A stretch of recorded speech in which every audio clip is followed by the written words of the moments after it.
Greetings, greetings, greetings. Welcome, everyone, to the ASTROLABE. It is going to be an abbreviated show today. I totally got behind this morning. Had a pinch nerve in my neck that flares up every now and then and is just about incapacitating. And today was already going to be a full busy day, so stress levels went through the roof, and that probably didn't help the headache. But I'm here. We're going to do it'll be an abbreviated ASTROLABE because at 3 p.m. Central this afternoon, I'm going to be having a conversation with Emergent Perspective, a powerful mutual of mine on Twitter. We're going to be talking about the premise of Elon Musk as a one-man Hanseatic League. If you don't know what the Hanseatic League is, well, you should come listen to that conversation and find out. And we're going to use that as a jumping-off point to discuss the broader Elon phenomenon. But that stream will be for YouTube channel members only. So if you want to watch that stream live this afternoon at 3 p.m., then become a channel member for $5. You can become one of the King Pilled. That will enable you to watch it live. I will be I'll be releasing it to Gen Pop next week. So if you don't want to pony up and watch it live, you will still be able to watch it. I'll drop it. I'm thinking probably like Tuesday of next week to give you guys a little something to keep you from starving without the ASTROLABE. I'll give you just a little drip of something. But yeah, so if you want to join us live at 3 p.m. this afternoon, become a YouTube channel member of the King Pilled for $5 a month, and we'll be doing that. So that gives me about an hour or so to get through the things that I've got for you today. So do me a favor as you wander on in here, hit the like button, and you can also send a super chat if you'd like. And lastly, join the King Pill Discord. We will be having a schizo stream. Oh, now here's another thing. I may need to move the schizo stream to tonight. So for those of you who are watching right now who are in the King Pill Discord, we may have to do the schizo stream tonight because tomorrow evening is my little sister's birthday, and we're going to be getting ready to leave. We fly out at like 7 o'clock Saturday morning. So we're going to be celebrating her birthday tomorrow evening, and I just completely spaced. Didn't realize I double booked myself. So Schizo stream, I believe, is going to be in the Discord tonight, 8 p.m. Central. And if you'd like to join, kingpill.com, that is the place to go. I gotta tell you guys, over the next I don't know, maybe couple months is going to start getting real crazy around here. The ASTROLABE happenings are going to be, just be prepared. It's been a little helter-skelter so far. Oh, it's going to get way more. You guys are going to come along on an adventure with me. As soon as I know more specific details, I'll share them with you guys. But I think I'm gonna be doing some ASTROLABEs from the road. Let's just say that. Okay, let me close this. I'm really excited to be able to tell you guys exactly what it is we're working on. We're holding off for now because we're being very intentional about what we're doing. But suffice it to say, you will soon have more content than you know what to do with in the best possible way. I'll just put it that way. Okay, so those of you here, most of you probably are in at least one group chat of some type.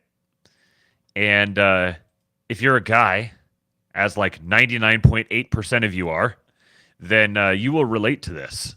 Hey, you got a text from Seaman Gang. Oh yeah, that's the group chat. Can you read it to me? Okay, Rainbow Diddle said, "Who's driving tonight?" To which Cummian Oh yeah, that's Danny. replied, "I can fit 5 people in my car if 2 people sit on each other's laps." Caesar said, "Me please."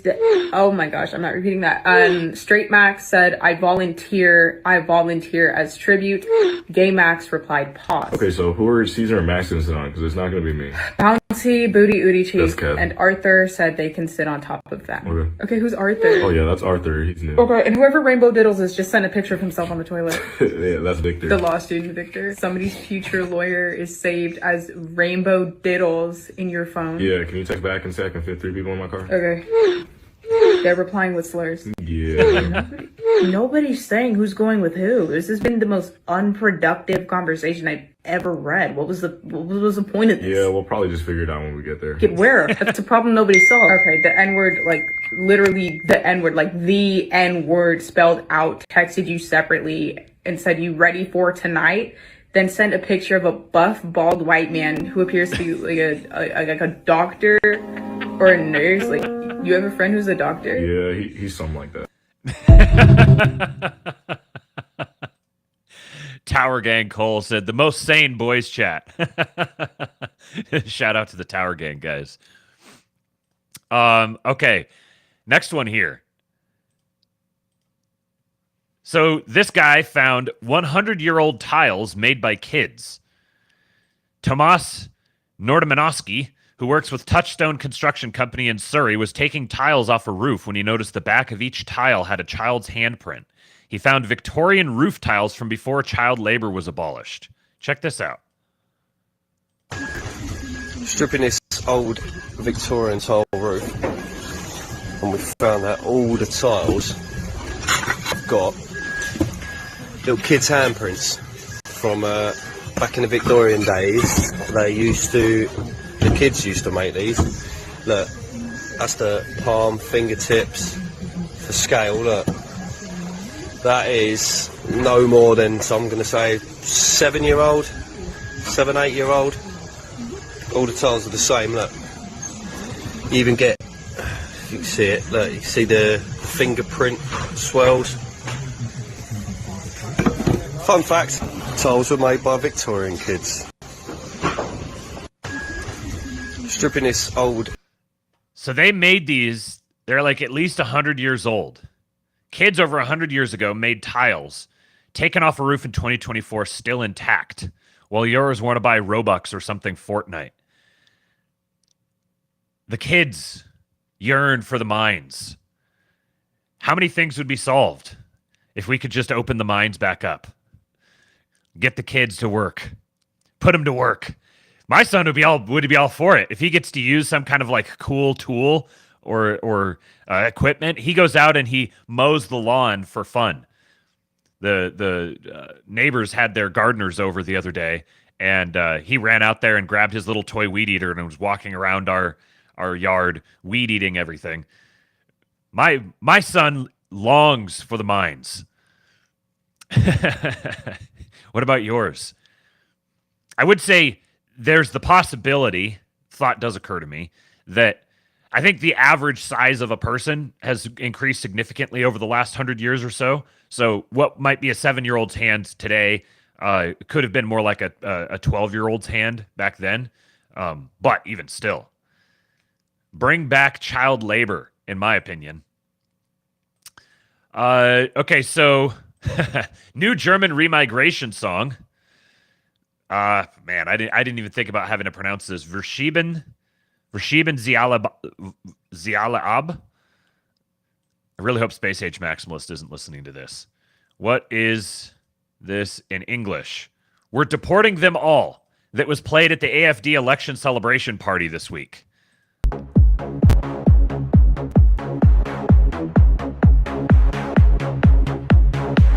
Ich hab dieses Gefühl, das wird hier heute ein Riesending. Das ist die Abschiebeparty, ja, das sagt mir mein Instinkt. Heute fliegen alle nach Haus, es hat sich hier keiner benommen. Wir sind voll am Feiern, sie werden nie wiederkommen. Reißt die Hände in die Luft und macht die ganze Nacht Krach, damit auch jeder linke Spasti geht, weil er abkackt. Diese Nacht ist Deutschlands Nacht, die Remigration geht los. Lass die Bässe richtig pumpen, bis in jeden Zeckenclub. Das ist JA-Musik, bei uns da brennt jeder Club. Es wird gefeiert wie noch nie, schmeißt die Hände in die Luft. Hey, jetzt geht's ab, wir schieben sie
What a fucking banger! Oh man, I don't have a headache anymore. That was so freaking cool, man. AI is ours indeed. Meanwhile, on the flip side, here's the propaganda here's the propaganda they're making about us. This is just coming in. It's now looking likely that Trump has beaten Harris to the White House. The Constitution may be overturned. The president may remain in office far beyond his 4-year term. The DOJ and SEAL Team 6 have vowed to hunt down every enemy of the Trump regime. The dance! He's doing the dance! The president decides that his rival is a corrupt person, and he orders the military to assassinate him. Is that within his official acts? From what we can see, that could well be an official act. Ironic, isn't it? The man in charge of enforcing laws can now just break them. The president is now king above the law. He says, you're not going to be a dictator, are you? I said, no, other than day one. And for those who have been wronged and betrayed, I am your retribution. I am your retribution. Should have voted. You didn't vote? Vote Harris Walls this November. Paid for by Bardo, 555 Capitol Mall, Suite 400, Sacramento, California. Not authorized by any candidate or candidates committee. I really think something like this has to have been made. I cannot imagine the libs actually making something like this and thinking it would be compelling for them. Because the only possible takeaways you can get from this is, one, based. I want to live in that world. You're making that world sound really cool. And number two is, God, it's so bad. It's like a really cool sounding world with a just delivered in like just the worst possible way, and yet there's still little things in there, like they've got him doing the dance. The propaganda war is over. There is it's not even close. Something that Jay Ford said here, he said Germany and specifically the AfD are ahead of the game when it comes to rhetoric in European elections. For instance, the remigration term that we all love was coined by them 4 or so years ago. Interesting.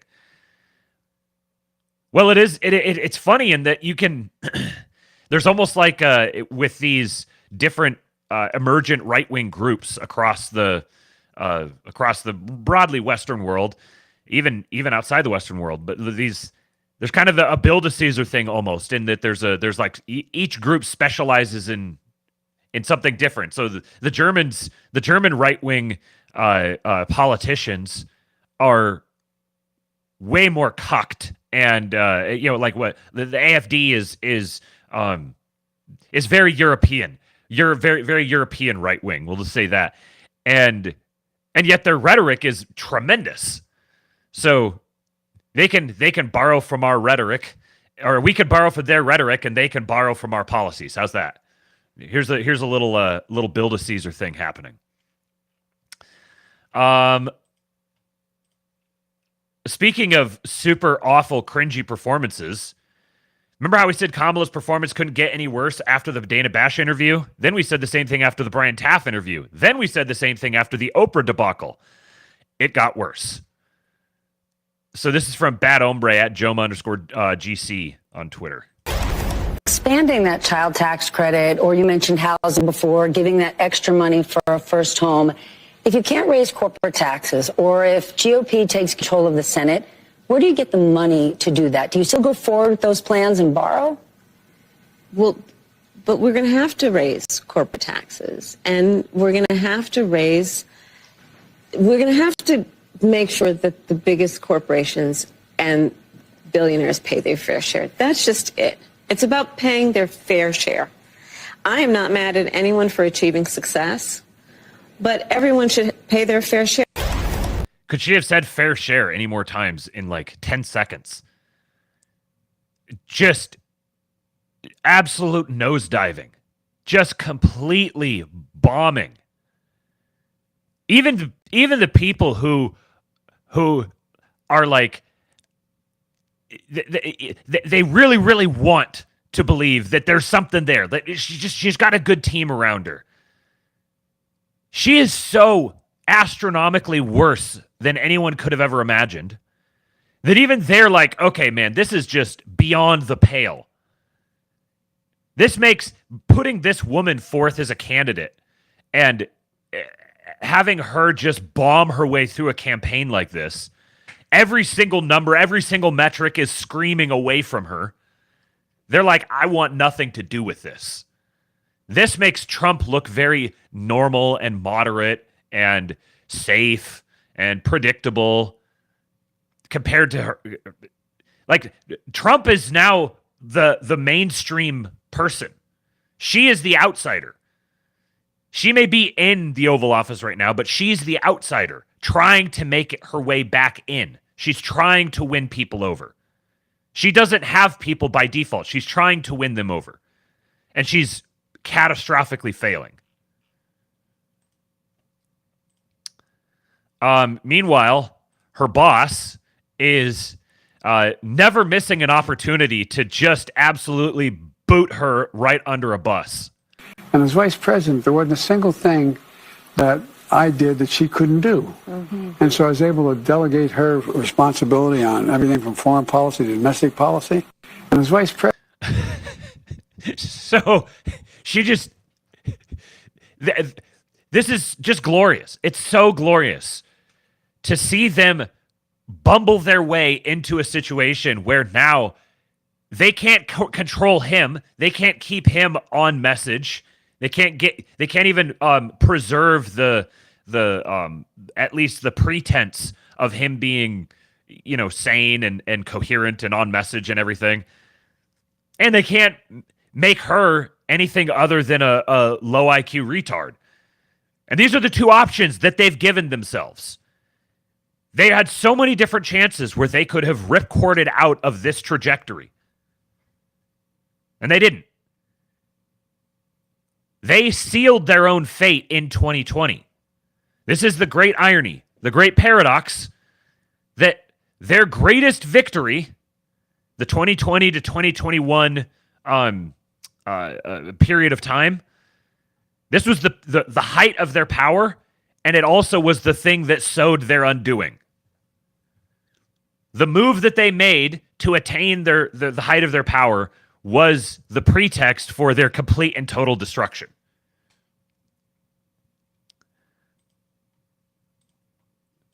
No fucking black pilling. What's the first word that pops into your head when you hear Kamala Harris? What's the first word that pops into your head when you hear the name Kamala Harris? Liar. What's the first word that pops into your head when you hear the name Kamala Harris? Liar. Ah! Oopsies. Oh, did they... It says live. I don't know if they're actually streaming live because they play really fast and loose with the live button there. But I can't imagine I would have expected that CNN would be producing something like this, putting it out there. And then, of course, the Trump War Room is highlighting it. What they say, even the kids know. Just cooked her. Absolutely cooked her.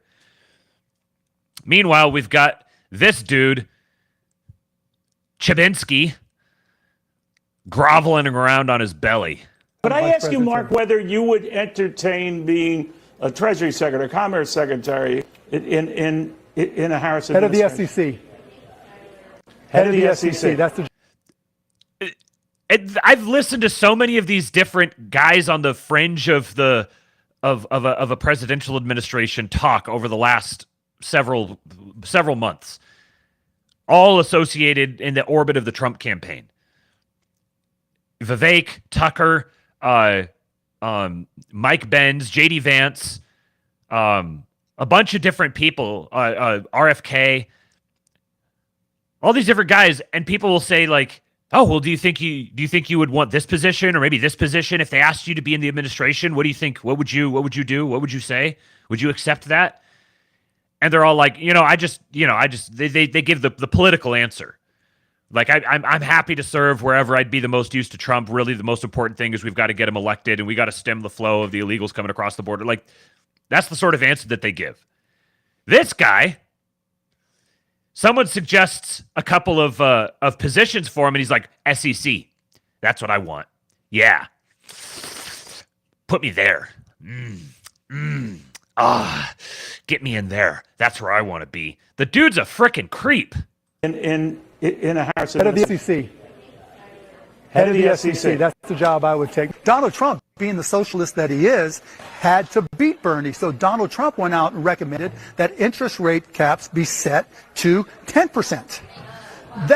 The fact that he's even suggesting price controls and price caps is socialism 101. The future of our country militarily, economically, is going to be driven by new technologies that she understands and that she supports. It's just so different from what Donald Trump is doing. But I ask you, imagine burying your face so deep in someone's butt crack that you would go in public and argue that Kamala Harris's one of her defining traits is the technologies that are going to define the future that she understands and she believes in. The dude is just humiliating himself. Absolutely humiliating himself. And of course, he's going to squeal like a stuck pig when Trump suggests maybe we should cap credit card interest rates. Maybe we should actually go after the usurers. Oopsies, that hit a little too close to home. The dude's like tying himself in he's got this lust for power that he's tying himself into knots to be like, Trump is a socialist because he wants to put price controls. And so I've thrown my support behind the lady who's like basically the only policy she suggested is price controls. And even if you're, who are you trying to appeal to here? Trump is a socialist. Do you think that the libs, or is that going to how's that supposed to affect the libs? Is he out here? Does he think he's going to campaign for the boomercons? The dude's completely out of touch. Yes, Ian Carroll, it's his disdain for Elon. He's trying to posture. That's absolutely what's motivating all this. The existence of Elon is big dicking him and he can't take it. It's driving him crazy that he doesn't get to be Elon. So he's thrown himself, shout out to Rene Girard, he's thrown himself into mimetic rivalry with Elon. I don't think that this is going to end with one of them completely destroying himself. I don't see how it doesn't otherwise. And I would say that Mr. Chabinsky is well on his way, leading the charge there. Let's keep it pushing here. So, another little news drop on Mark Zuckerberg. He's reportedly now aligned with libertarian ideology and has hired a Republican strategist to repair his relationship with right-wing media and operatives after years of censorship. This is breaking from the stack of things we already knew. This is very obvious that this is the case. There's a number of ways that you can read this. Martin, shout out to our guy on Twitter. He says, a lot of people are sensing a massive culture shift and anticipating a Trump victory. No idea how genuine this is, but it largely doesn't matter. The shift is real. He's got at his disposal all the public sentiment data you could possibly dream of through Facebook and Instagram.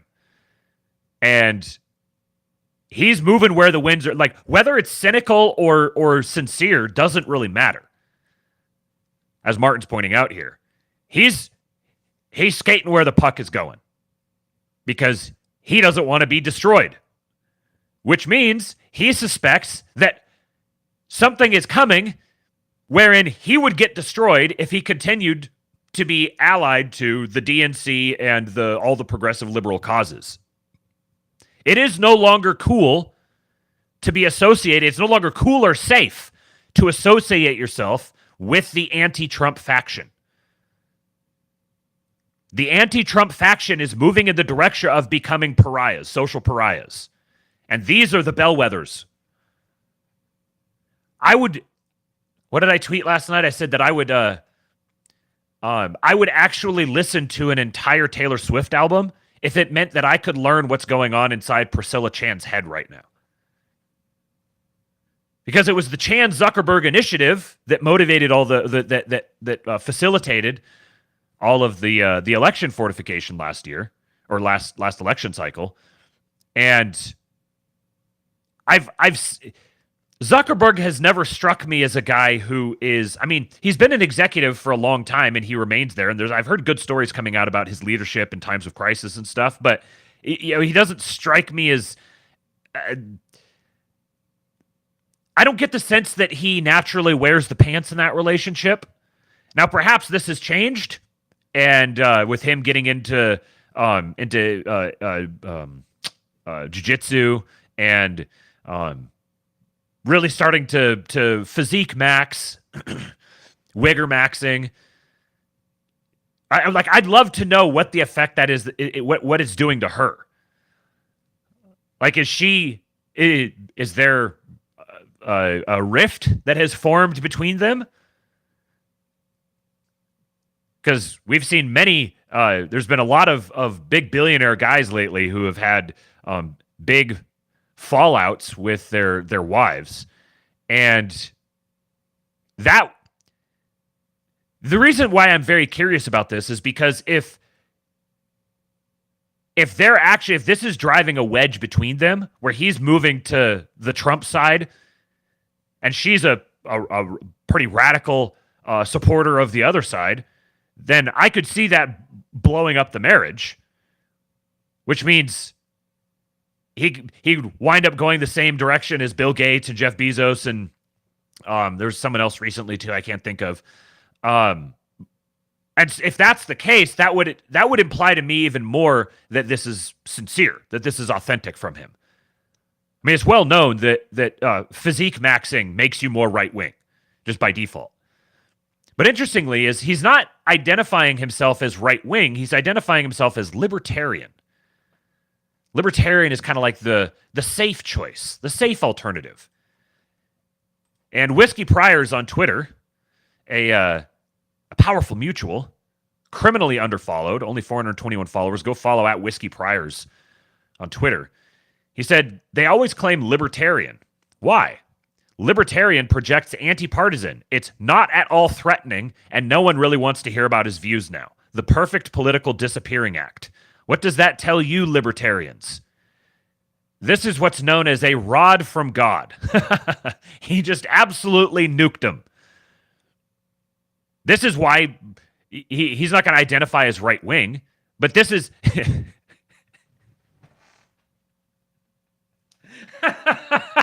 Freaking picture. He's got the chain. Like when a nerd becomes a wigger. Oh man. Yeah, this is a political disappearing act is the perfect way to describe it. He's got obviously what's happening is he's becoming more right wing. Because here's the other thing. Even if it's cynical, even if he's just going through the motions, the act of going through the motions, LARPing being right-wing, is itself a right-wing thing. And the more that you LARP it, the more real it will become. So so he can call himself libertarian. That tells you something about where his mind is at. He's trying to look just kind of, I'm just kind of stepping away from the whole thing. I'm getting in touch with my body and really just want to understand how reality works, man. And all this politics stuff is we get too wrapped up in all these sorts of things as he's checking the vote for Trump. Yeah, we don't really need to be getting into all this. This is the direction I think that he's going. All right, let's keep this jamming here. So, clip dropped yesterday, and I saw a bunch of people spurging out about this. I've been thinking a lot about this particular issue for the last couple of weeks. It seems pretty clear that there's a desire to, this is just stating the obvious, there's a desire to foment war with Iran. And there's pretty obvious reasons for this, given our the posture of our greatest ally, the number one democracy in the Middle East. And so we've been hearing for a really long time now that Trump's coming in, he's an Iran hawk, and he's just going to give us war with Iran, and see, he's a tool of the Zionists, and so this clip drops, and immediately all the black pillars, they come piling out. Now, what this reminds me of is in the various different sports ball communities that I've been a part of in my life, I've been a part of really active blog communities, and then where they have like live game threads where people are commenting in real time during the game and talking about different, like analyzing different strategies and stuff.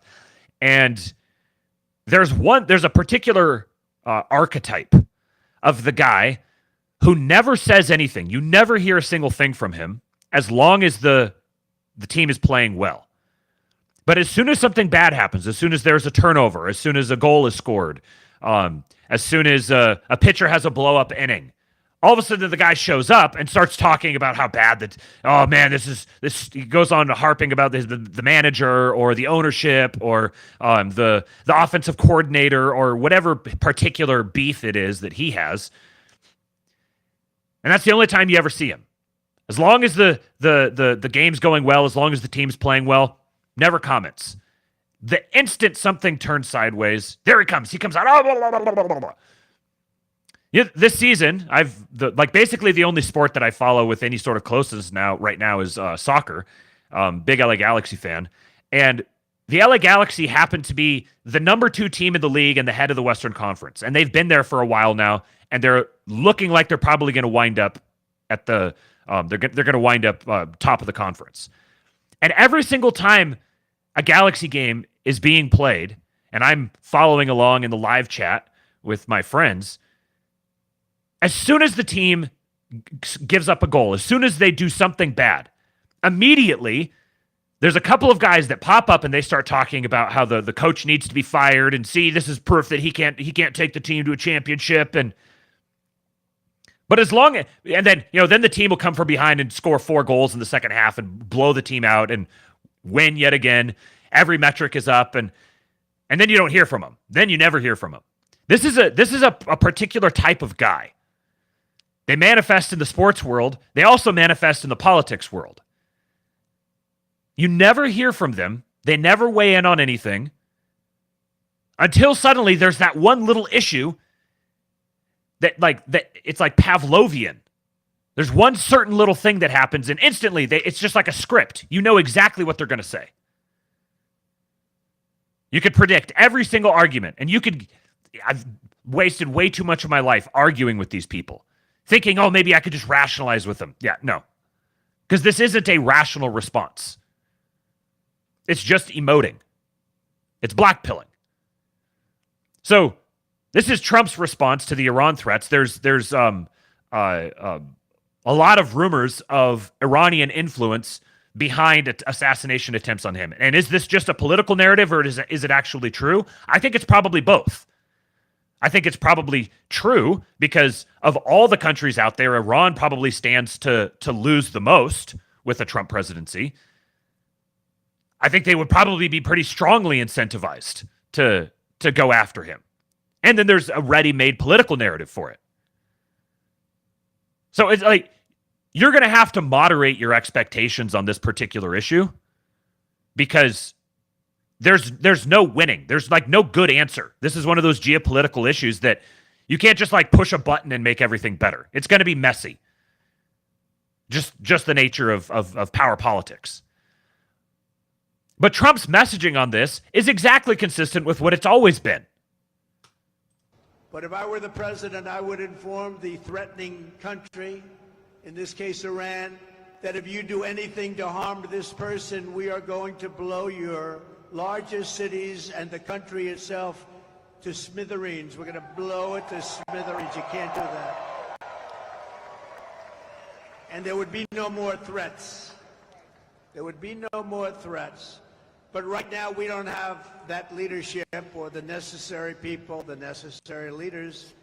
We have two people, not one. We don't even know who our president is right now. Who is our president right now?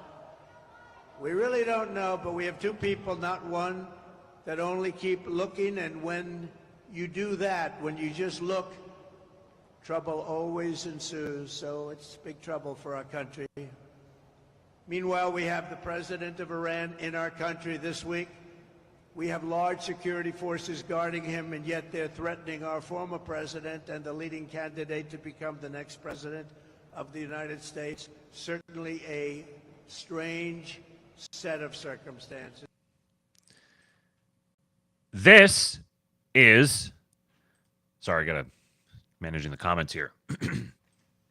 This is consistent with the Trump foreign policy in general. And it reminds me of the clip that happened right after, it was during the RNC. They asked J.D. Vance about Iran, and his take on it was, we need to hit him and hit him hard. And everyone spazzed out then. All the usual characters, they all spazzed out then. And they, the war candidate and neocons. And, But this sort of rhetoric is what a proper isolationist, anti-war... I mean, I think anti-war is a gay position in the first place. It's actually anti-Christian to be anti-war on principle. This is proper rhetoric for the sovereign leader of a nation with respect to military conflict with other polities.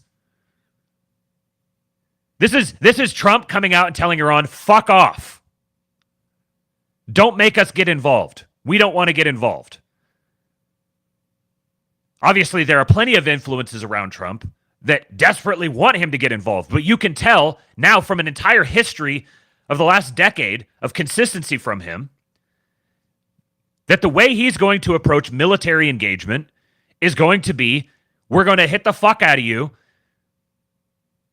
overwhelming power, very quickly, surgically, and then we're going to negotiate. Now that you know, we're going to negotiate with a big stick in our hand. This is more than I could hope for at the presidential level right now. This is more than plenty. This is what a proper anti-war, again, I think the anti-war premise is gay, but for those of you who are very concerned about the neocons, this is not neocon foreign policy. Neocon foreign policy is the exact opposite of this. So when he comes out and he talks like this, when J.D. Vance talks like this, you can see from their track record and from the accumulation of all the other views that they've expressed about their vision for the future, like one of their top priorities is not getting involved in these super drawn out, disruptive, disgusting wars.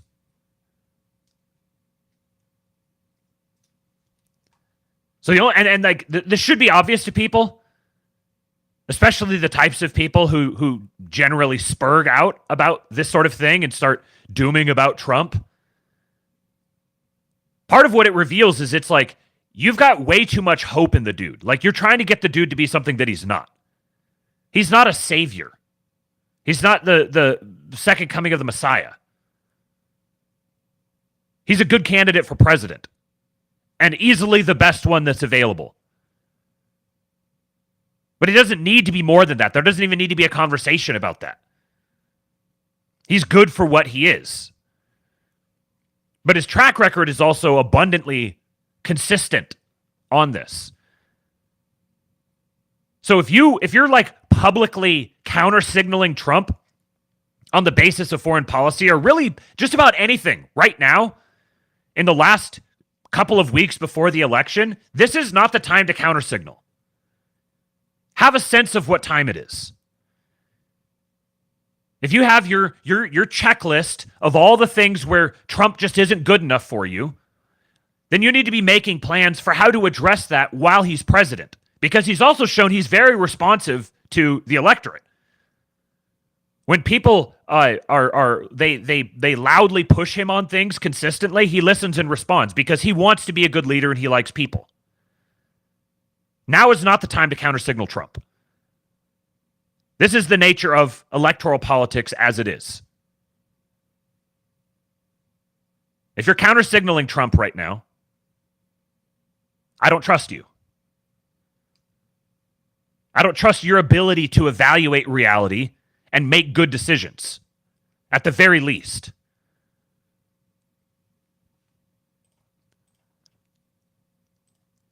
Let me see, was there... Okay, that was the only thing I had for that. And then I had some comments from John Doyle on the same subject. America First Graph, surprise, surprise, is trying to dunk on him. He says, a couple months ago, people like John Doyle scoffed at the notion that Trump could get us into war with Iran. Today, Trump is holding press conferences where he's threatening to bomb Iran to smithereens. Bombing Iran to smithereens is not getting into war with them. Like, this should be, like, when you're saying getting into a war with Iran, that doesn't just mean, like, having any sort of military engagement with them whatsoever. Getting into war with Iran in the current political climate is like a redux of the war on terror or any of the other protracted conflicts that have happened over the last little while. Going in and obliterating Iran would not be going to war with Iran. It might lead to war, but if you sufficiently obliterate them, it's not going to lead to war. That's the point of sufficiently obliterating them. Now, I don't think that they should actually go in and obliterate them. But I do think that when you are the big dick at the table, then you need to act like you're the big dick at the table in a negotiation. And they don't know for sure that he wouldn't go in and completely obliterate them, which makes it a very effective negotiating ploy. You just need the frickin' Spurgs who are ostensibly behind you to chill the fuck out and let you go to work. So John Doyle said, Trump has responded to every instance of alleged or real threats from other countries with this rhetoric. What I said then is what I reiterate now, which is that people like you have been guaranteeing a Trump war with Iran for 8 years now, and nothing has happened. I now choose to scoff at you because you are low IQ and chose this of all things to try to epically own me when you could have waited for a real development, which I suspect you know you'll never get, but nonetheless don't care because you have an editorial position against me and against Trump because you are low IQ. Shout out to John Doyle. Very good follow. Note that if you're trying to find him on Twitter, it's Comrade Doyle, but the L is actually an I. All right, we're going to keep it pushing here because I got several more clips. For those of you who missed the first part of the show, oh, check it out. Sean Ryan was on Joe Rogan. That's cool. Something to watch later. At 3 p.m. this afternoon, Central Time, so in about 40 minutes, I will be having a conversation here on the King Pill platform, King Pill channel, with Emergent Perspective about Elon Musk as a one-man Hanseatic League. This conversation here will be streaming live starting at 3 p.m. this afternoon. It'll be for YouTube channel members only. So if you would like to watch this, to join us live, then become a channel member. It's $5 a month. Go to join, $5 a month, become one of the King Pilled, and you can join us live for that. I'll be dropping it out into Gen Pop next week while I'm gone because there will be no ASTROLABE Monday through Thursday of next week. Okay. Now, speaking of American military activity, 3 p.m. Central. So, it's 2:23 right now, so 37 minutes is when we'll be doing that. Dissident Soaps, which has been pretty cool watching him just blow the hell up over the last several weeks or several months. Let's dig down into this story here real quick. So, initial reports that the USNS Bighorn The only replenishment oiler with the U.S. Navy currently deployed to the Middle East has run aground off the coast of Oman in the Arabian Sea and suffered possible serious damage, with her currently being towed to Dubai. This is the absolute state of our military. This guy, John Conrad, says, it's not looking good. I've been told by a ship owner the Navy does not have a spare oiler to deploy and is scrambling to find a commercial oil tanker to refuel the Abraham Lincoln Carrier Group. Here's a video from inside.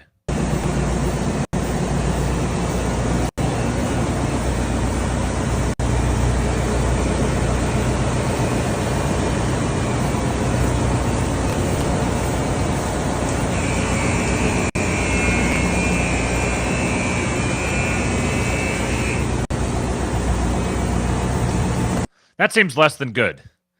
And Dissident Sub says, watching your country's Navy sink on social media will be a novel experience.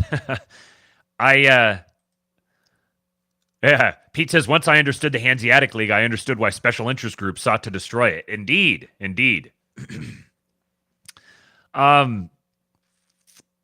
Yeah, this is serious business. With everything that's going on right now, with this incoming strike on the East Coast ports, things are getting funky, man. There's going to be a lot of shit going down over the next several months, maybe longer, and things can go real sideways real fast. This is the kind of instability, global instability that's beyond just like, hey, it's not good that it's like this. No, this is like we're in an existential situation. This is we're past the time for silly debates about ideologies, and we're squarely in the middle of a crisis for competency, and we need competent people making decisions that are very high impact. And fortunately, the competent people are the ones who pick up on this by definition. So there's a built-in mechanism here that the worse things get, the more the competent people are inspired to employ their competence. We just want the competence implementation to outpace the worse things get phenomenon. But this is after listening to Stormy and Jason talking, I'm a little less concerned about the state of the ostensible military, because everything kind of clicked when Stormy was talking about some of the actions that Obama took to effectively incentivize the privatization of American military power. And that's when that was one of the things that just made everything just kind of boop, just pop together. And the whole picture just became abundantly clear to me. The dark tech stuff, like the Ashton Forbes thing, the UFOs, the directed energy weapons, all these different things, like realizing that the overwhelming majority of like the cutting edge American military innovation and implementation and talent has largely been moved kind of into the shadows, where it's just not really considered. You have the official U.S. military, and yeah, it's in really bad shape, but that's not the extent of American military power. The category of American military power includes a lot more than just what we see public facing with the military. Now, this isn't like a trust the plan. Oh, the super badass special agents and stuff are going to swoop in and save the day, but it rearranges the playing board to me. The picture of what's happening is different. It may not be, the super badass special agents come in and save the day, but it also isn't going to be, the American military is bumbling and incompetent and is thoroughly DEI'd, and like that's a problem. But it's not that there is no American military power, or the American military power is completely under the aegis of the State Department. Neither one of those things are true.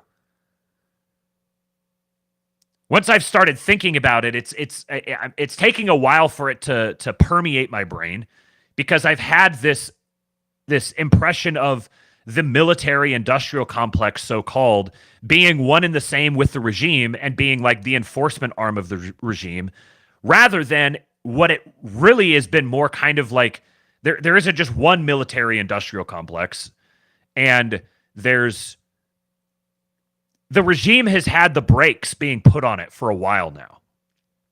And we're moving to the point where it's being escalated to where it needs to go from being like, the brakes to the emergency brake. Someone's got to pull the emergency brake. And there's a lot of incentives moving toward that. So what I'm more concerned about really is what the next thing is going to look like. Go listen to, I got to keep us going here because I got to get wrapped up here shortly. So I'm not going to elaborate on this even more. But the Jason from the 2-Bit podcast had a really good conversation that dropped last night on Disgrace Propagandist. Isaac Simpson, I can't remember what his YouTube channel is called. I think it's Disgrace Propagandist, but his Substack is The Carousel. If you go look for Disgrace Propagandist on Twitter, you'll see the links for it, or 2-Bit podcast. Go listen to that. It's only like an hour long, but it's really, really good, talking about the vengeful son and the implications of that, and the prodigal son. And Jason put his balls on the table. I've been too wishy-washy really to do this. I don't want to make the absolute prediction, but Jason went and did it. Shout out to him. He said Trump is being installed 100% guaranteed. Like it's a done deal. That's my sense. But I've been too wishy-washy to really actually just kind of LBJ it like that. So that's why I've been saying like 70% it's worked out in the courts, 25% it's just an outright win, and then 5% is the variable. So I'm basically saying like I'm 95% sure that he wins. Jason says he's 100% confident he's being installed, and you know what? I can't argue with that. I think he's right. Speaking of disgrace propagandist here, got a tweet from him that put this on my timeline. This guy Daniel Schmidt said, University of Chicago's president has just defended my right to say I think low IQ is the reason black people are murdering and mugging my classmates. In his words, the fullest extent of dialogue is allowed. Is this the first time a university has protected free speech while X has not? So he tweeted about this, and X, at my college, University of Chicago, it's inevitable that black people will mug students at gunpoint this school year because it happens every year. Last year, more than a dozen students were mugged. One student had a gun pointed at her head while walking on campus, yada, yada, yada. X limited this, visibility limited, because it may violate X's rules against hateful conduct. Meanwhile, it's still got 1.4 million views. So isn't that interesting? Visibility is limited, only 1.4 million views. It's almost like this is a fig leaf, this whole visibility limited thing. Meanwhile, so here's the a phrase from the president of the University of Chicago. He says, inevitably, truth-seeking is a fraught quest. It does not come from imposed harmony. The importance of that quest must allow for the fullest extent of dialogue possible, even that which, in the words of the Chicago Principles, we find, quote, unwelcome, disagreeable, or even deeply offensive. I urge you to recognize the value brought to these dialogues by all human beings, whether they look and sound like you or not, whether they come from halfway across the world or from next door, or whether they practice a religion or culture similar or different to your own, none is lesser because of their background. This is rather significant. And Disgrace Propagandist posted this. He says, go base, get rich. My, how the turntables. This is from the University of Chicago. Dear alumni and friends, today I am thrilled to announce that an anonymous donor has committed $100 million in support of free inquiry and expression at the University of Chicago. Last year, the university launched the Chicago Forum for Free Inquiry and Expression, and it will mark its first anniversary next week. With this extraordinary gift, the Chicago Forum will thrive and endure for years to come. Now, I haven't had time to go dig into this and find out more about it. I read the history, or the background of the University of Chicago president. He's Greek, interestingly enough, and is frickin' brilliant. Like, he's a legitimate, genius scientist. If this is what it looks like, there's an anonymous donor who committed $100 million to the University of Chicago in support of free inquiry and expression, and because of that, the president is now like putting his foot down and endorsing people having conversations about the connections between low IQ and black crime, then my goodness, I don't even know what. Things are happening too fast. This is too much. I can't take it. Now, perhaps this is just a one-off. Yeah. I saw people in the comments who were talking about like, oh, it's not a good thing to, like, it's a bad thing that these people are investing all this money into the universities. Let the universities die. Yeah, I understand the sentiment. At the same time, the universities aren't going anywhere. We need universities.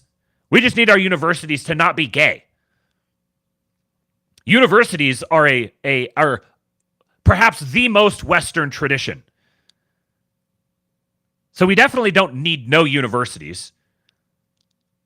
So if that's the case, then by all means, if people want to commit $100 million to the university to support free inquiry, being able to talk about anything, free inquiry and expression, I'm here for it.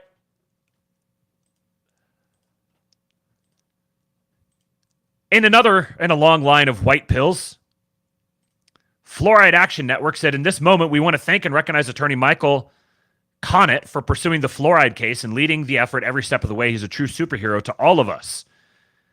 We won. Federal court rules that fluoridation chemicals pose an unreasonable risk to health. After 7 years of pursuing legal action against the US EPA over the risk posed to the developing brain by the practice of water fluoridation, the United States District Court of the Northern District of California has just ruled on behalf of the Fluoride Action Network and the plaintiffs in our precedent-setting court case. A U.S. federal court has now deemed that fluoridation an unreasonable risk to the health of children, and the EPA will be forced to regulate it as such. There's an excerpt from the ruling here. I'm not going to read all of this. I will be posting the master thread this afternoon, which will have this link in it. So if you want to go read it for yourself, you are welcome to. Highwire Talk says a U.S. federal court has now deemed fluoridation an unreasonable risk to the health of children, and the EPA will be forced to regulate it as such. Fluoridation chemicals were deemed an unreasonable risk in federal court in a precedent-setting ruling. And my take on this was, thank you, RFK. He joined forces with Trump just a couple of weeks ago, and look at what's happened. We are winning. Blackpilling is just retarded. Okay, and then I need to get finished up here in about 10 minutes, so let's push through this real quick. This is an interesting story that deserves a little bit more time, and I'm gonna look into it more for the future because I think that it's going to keep spinning up into more and more of an issue. So OpenAI discusses giving Altman 7% stake in the for-profit transition. Mira Murati, a key figure at the startup, will leave company. AI leader has seen significant upheaval in last year. OpenAI is discussing giving Chief Executive Officer Sam Altman a 7% equity stake in the company and restructuring to become a for-profit business, people familiar with the matter said, a major shift that would mark the first time Altman is granted ownership in the artificial intelligence startup. So this Parikh Patel CFA, which is, I don't think this is actually him. Like this is like a character. But he said, how to make $10 billion. Raise $50 million from Elon Musk to start a nonprofit. Tell everyone you're doing this for the sake of humanity and raise billions. Then convert from nonprofit to for-profit and grant yourself equity, which is exactly what he did. Elon Musk says, this is deeply wrong. This is deeply wrong. And what this represents is you have the accelerationist versus the decels, the growth versus degrowth. The anti-regulationists versus the pro-regulationists. This is Silicon Valley internal conflict breaking out into the national stage, where Elon effectively represents the accelerationist, the deregulate, the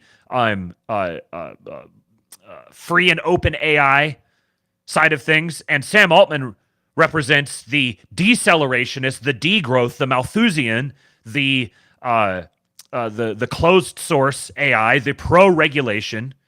This is the regime trying to drive its tentacles deep into the heart of whatever comes next. And it's just beyond unethical the way that they've gone about it. It's pretty savvy. It's pretty Machiavellian, but it's egregiously corrupt and unethical. Elon is not happy about it. He says Sam Altman is Littlefinger. So this was the team at the beginning.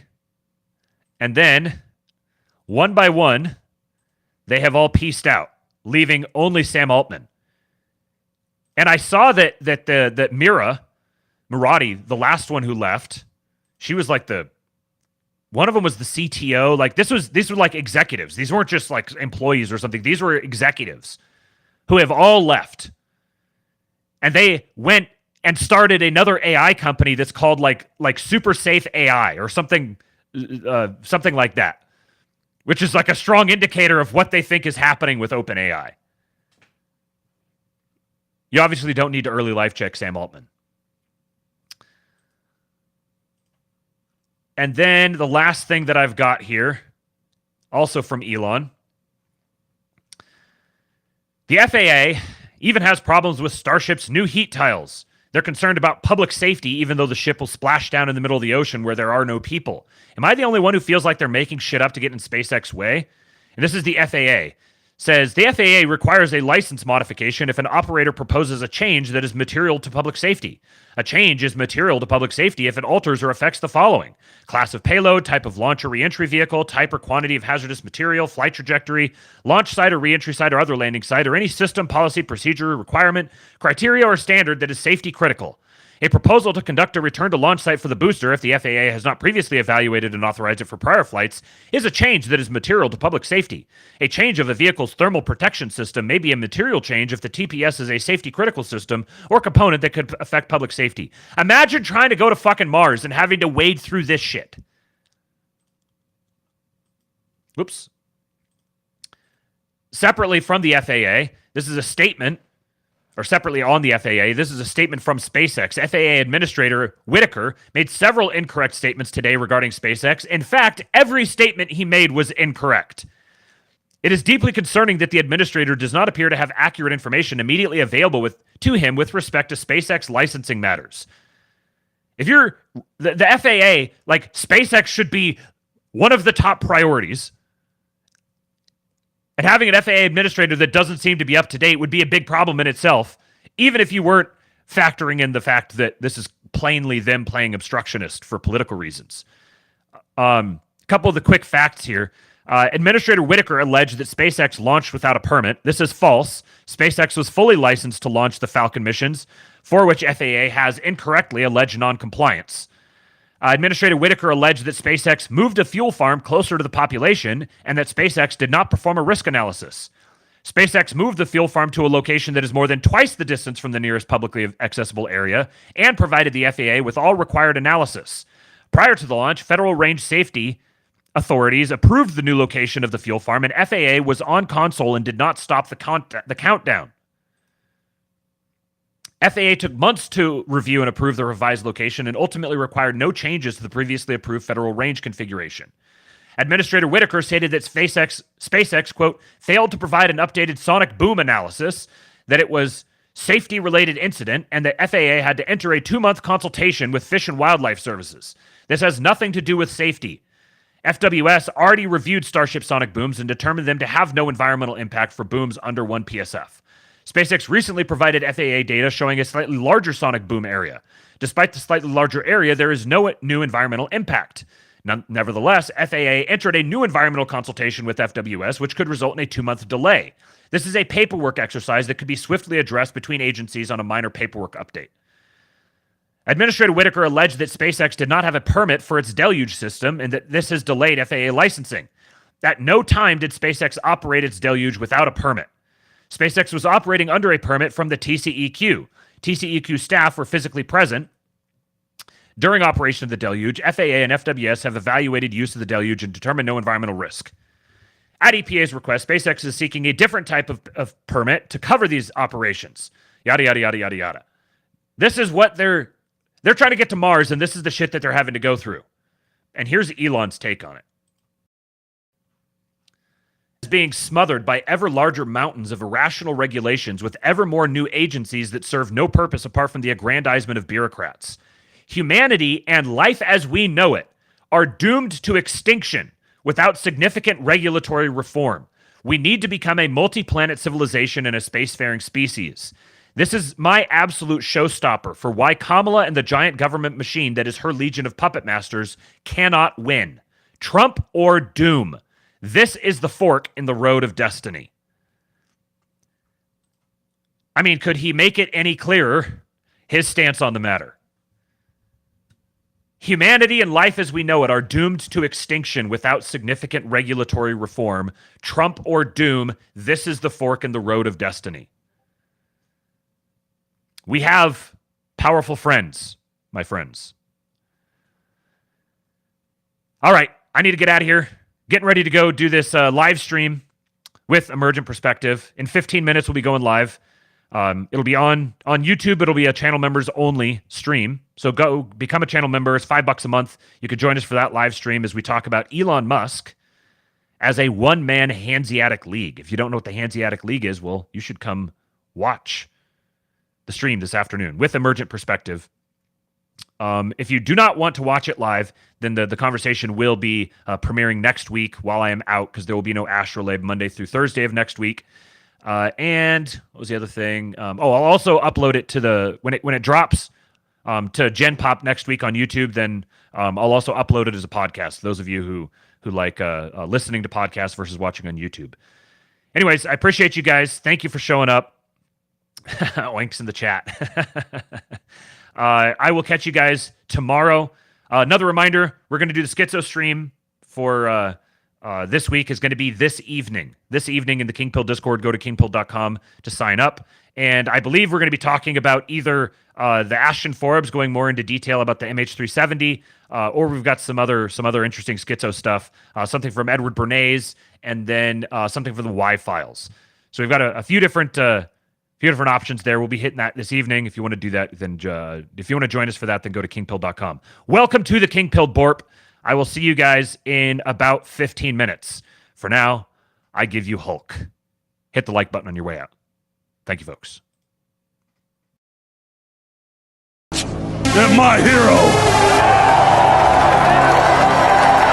And they tried to kill the next president of the United States. Enough was enough. And I said, let Trumpomania run wild, brother. Let Trumpomania rule again. Let Trumpomania